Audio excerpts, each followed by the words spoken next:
तर देशमुख कुटुंबाला अद्यापही न्याय मिळालेलाच नाहीये। 1.5 महिन्यांपासून फक्त आरोप प्रत्यारोप आणि राजकारण सुरू आहे असा आरोप केला जातोय।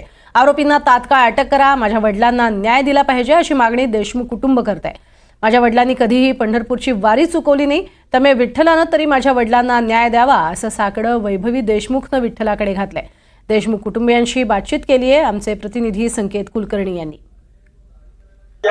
मसाजोगचे सरपंच संतोष देशमुख यांचे कुटुंबीय आपल्यासोबत आहेत, त्यांची मुलगी आणि त्यांचे बंधू हे दोघेही आपल्यासोबत आहेत। आज पंढरपुरात जनआक्रोश मोर्चाचं आयोजन होतंय। सगळ्यात पहिल्यांदा वाल्मिक कराडांना पुन्हा एकदा 14 दिवसांची पोलीस कोठडी मिळाली आहे, न्यायालयीन कोठडी मिळालेली आहे। वरचेवर या प्रकरणाला पानावर पान टाकलं जातं। काय नक्की परिस्थिती सध्याची? गांभीर्य खूप घेतलं तर खूप मोठं आहे या गोष्टीचं।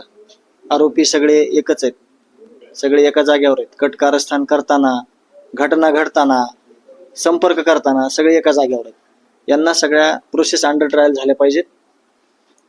यातून जे समाजाला भीती आहे सगळ्या किंवा आमच्या कुटुंबियाला, ही एवढ्यानं संपणारी नाही। यांना ज्यावेळेस फासावर लटकवलं जाईल, यांना ज्यावेळेस शिक्षा दिली जाईल, त्यावेळेस आम्ही म्हणू की आम्हाला न्याय भेटला आणि आम्ही त्या भूमिकेत आहेत की आम्हाला न्याय मिळाला पाहिजे। पंकजा मुंडे थेट गृहमंत्री अमित शहा यांच्याशी बोलणार आहेत असे म्हटल्या, त्यांच्याशी काही चर्चाही झाली आहे, आपल्याशी फोनवरून संपर्क काय म्हटल्यात पंकजा? पहिल्या 2-3 दिवसात बोलणं झालं होतं। वहिनींनी सांगितलं होतं की न्याय द्या आणि तुम्ही या, न्यायाच्या भूमिकेत आम्ही आहोत।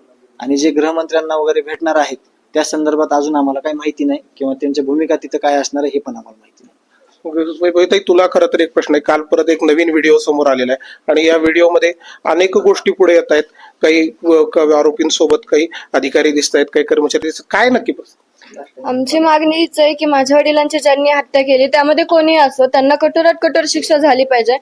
कारण की जे इथून पुढची गुन्हेगारी आहे ती कुठेतरी बंद होईल। आणि जसं आज माझ्या वडिलांचा जीव गेलाय, आमच्या कुटुंबावर, आमच्या गावावर जे दुःख आहे ते इतरांवर कोणावर येऊ नये एवढंच वाटतं। म्हणून जे गुन्हेगार असतील किंवा त्यांना मदत करणारे जे कोणी असतील त्यांना कठोरात कठोर शिक्षा झालीच पाहिजे। या संपूर्ण प्रकरणात खरं तर धनंजय मुंडे यांच्या राजीनाम्याची जी मागणी होती तो अजून कुठंच घेतला जात नाही, अभय दिलं जाते, काय नक्की?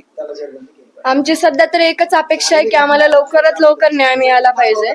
आणि आज आम्ही न्यायाच्या भूमिकेत आहेत, आम्ही न्याय मागतोय, आम्हाला लवकरात लवकर न्याय द्या। त्यासाठी पोलीस प्रशासनाला किंवा वरिष्ठांना जे वाटतं त्यांनी ते करावं। फक्त आमची एकच मागणी आहे की आम्हाला लवकरात लवकर न्याय मिळाला पाहिजे। फक्त न्यायाच्या अपेक्षेसाठी आपण लढतोय इतकेच भूमिका खरं तर आता वैभव देशमुख यांची दिसते। व्हिडिओ जर्नलिस्ट राजू मिसाळ, संकेत कुलकर्णी, NDTV मराठी, पंढरपूर।